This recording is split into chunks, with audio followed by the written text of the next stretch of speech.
আসসালামু আলাইকুম ওয়া রাহমাতুল্লাহ। পৃথিবীর সবচেয়ে দামি একটি বস্তু আল্লাহ তাআলা আপনাকে দান করেছেন, কিন্তু বস্তুটি আকারে অনেক ছোট। কি সেই বস্তুটি? চলুন আমরা খুঁজে বের করার চেষ্টা করি, তাই শেষ পর্যন্ত সাথে থাকুন। ঘরের অন্যান্য আসবাবের দিকে সে এত গুরুত্ব দেবে না যতটা গুরুত্ব দেবে এ ছোট বাক্সটার দিকে। এটা আকারে ছোট হলেও তা অনেক দামি।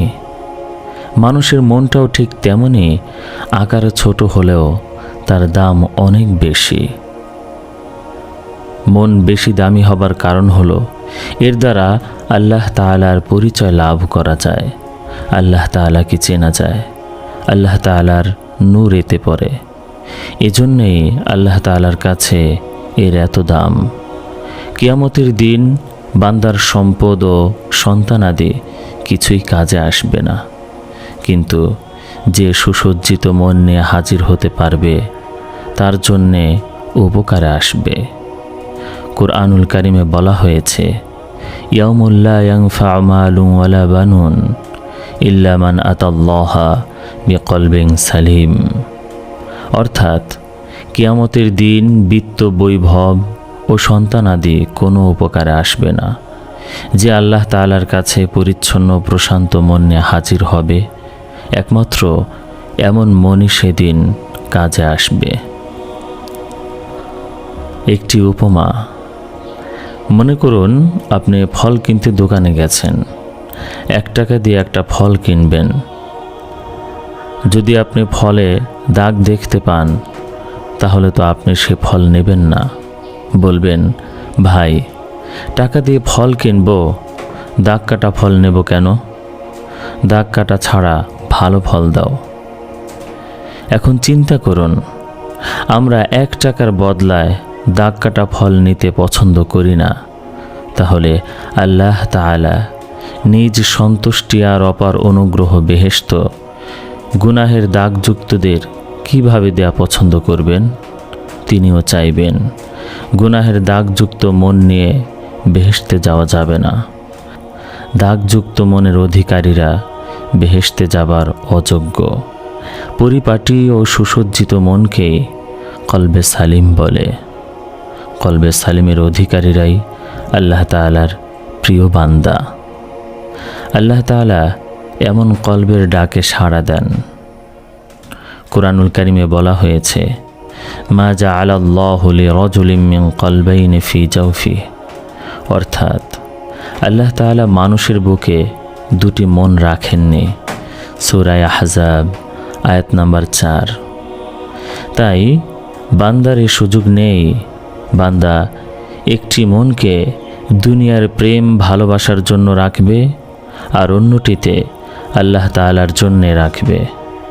বরং আল্লাহ তাআলা মানুষকে একটি মন দিয়েছেন, আর তা শুধুমাত্র আল্লাহ তাআলার জন্যই নির্দিষ্ট। আল্লাহ তাআলা যেন হৃদয়ের বণিক। তিনি তোমাদের হৃদয় কামনা করেন, তোমাদের হৃদয়কে চান। তিনি যেন নিঃশব্দে ঘোষণা করেন, বান্দা তুমি তোমার হৃদয়কে আমাকে দিয়ে দাও। এ বিষয়ে একটি জ্ঞানগত সূক্ষ্মতা মনে পড়ে। কুরআনুল কারিমে বলা হয়েছে, ইন্নাল্লাহা আশতারা মিনাল মুমিনিনা আনফুসাহুম ওয়া আমওয়ালাহুম বিআন্না লাহুমুল জান্নাহ। অর্থাৎ নিশ্চয়ই আল্লাহ তাআলা মুমিনদের জীবন ও সম্পদ কিনে নিয়েছেন, এর বিনিময়ে তাদের জন্য রয়েছে জান্নাত। সূরা তাওবা আয়াত নাম্বার 111। এই আয়াতে আল্লাহ তাআলা মুমিনের জান ও মালকে জান্নাতের বিনিময়ে কিনে নেওয়ার কথা উল্লেখ করেছেন। এই আয়াতে আল্লাহ তাআলা মুমিনের জান ও মাল কেনার কথা বলেছেন, মন কেনার কথা বলেননি। এর কারণ হলো আল্লাহ তাআলা বান্দার মনকে নিজের জন্যে ওয়াকফ করে নিয়েছেন। আর মূলনীতি হলো ওয়াকফকৃত বস্তু কেনা বেচা হয় না। এজন্য মনের কথা উল্লেখ করেননি। বাকি মানুষের জান ও মালকে আল্লাহ তাআলা জান্নাতের বদলায় কিনে নিয়েছেন। মন আল্লাহ তাআলার জন্য ওয়াকফকৃত। যেমন বলা হয়, এই জমিন মসজিদের জন্য দিয়ে দেওয়া হলো, তখন এই জমিন মসজিদের জন্যে ওয়াকফকৃত হয়ে যায়। এভাবে মানুষের মনকে আল্লাহ তাআলার স্মরণের জন্যে বানানো হয়েছে, তখন এটাও আল্লাহ তাআলার জন্যে ওয়াকফ হয়ে গেছে। যদি জিকির তথা আল্লাহ তাআলাকে স্মরণ করে, তখন তার দাম অনেক গুণ বেড়ে যায়। একবার শাহ ওলিউল্লাহ মুহাদ্দিসে দেহলভী দিল্লির জামে মসজিদে বয়ান করছিলেন। কথা প্রসঙ্গে তিনি বলেন, হে মোঘল সম্রাটরা, তোমাদের ধন সম্পদের অনেক গুণ কীর্তন শুনেছি, কিন্তু তোমরা জেনে রেখো, ওলিউল্লাহর বুকে এমন একটি মন আছে, তোমাদের সব ধনভাণ্ডার এক করেও তার দাম শোধ করতে পারবে না। ভেবে দেখুন, এ মন কত দামি হয়ে গেছে, যার দাম দুনিয়ার কোনো সম্পদ দিয়ে আদায় করা সম্ভব নয়। তাই মনকে দামি বানানোর জন্যে মনের ওপর মেহনত করতে হবে। মেহনত করে মনকে সুসজ্জিত করতে হবে। এর জন্য দরকার মন থেকে দুনিয়ার ভালোবাসা বের করে দেয়া, মনকে অবান্তর ও অলিক চাওয়া থেকে মুক্ত করা। তাহলে মন পরিপাটি ও সুসজ্জিত হবে। মন থেকে দুনিয়ার ভালোবাসা বের করার নিয়ম হলো আল্লাহ তাআলার ওলিদের সংস্রবে থাকা আর তাদের দেয়া জিকির আজকার যথাযথভাবে আদায় করা। আজকে এ পর্যন্তই।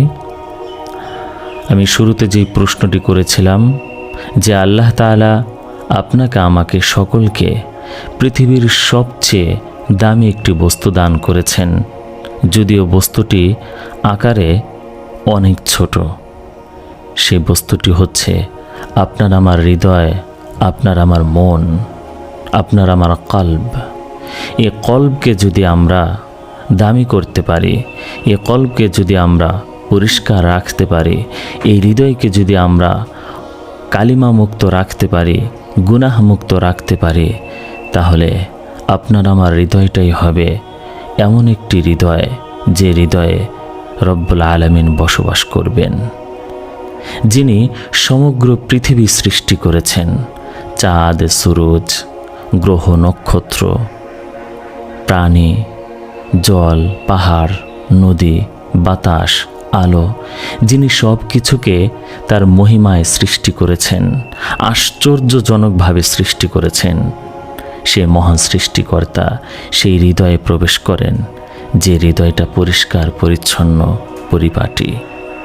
যখন আল্লাহর দেয়া আপনার আমার এই কলবকে আমরা কালিমা মুক্ত রাখতে পারবো, গুনাহ মুক্ত রাখতে পারবো, এমন হৃদয়ে আল্লাহ তাআলার বসবাস হবে। এর চেয়ে আপনার আমার পাওয়ার আর কি আছে দুনিয়াতে? আপনার আমি আর কি চাই? মহান বাদশাহ আমার হৃদয়ে, মহান রব আমার হৃদয়ে, মহান সৃষ্টিকর্তা আমার হৃদয়ে। এর চেয়ে বড় পাওয়ার আর কি আছে? আল্লাহ আমাদের সকলকে কবুল করুন। আপনারা এই কথাগুলো থেকে কি উপদেশ নিতে পেরেছেন, কতটুকু গ্রহণ করতে পেরেছেন, সেটা চিন্তার বিষয়। এবং আমার পড়ার মধ্যে যে অংশটুকু আপনাদের ভালো লেগেছে, আপনারা কমেন্টে সে অংশটুকু উল্লেখ করবেন। আসসালামু আলাইকুম ওয়া রাহমাতুল্লাহ।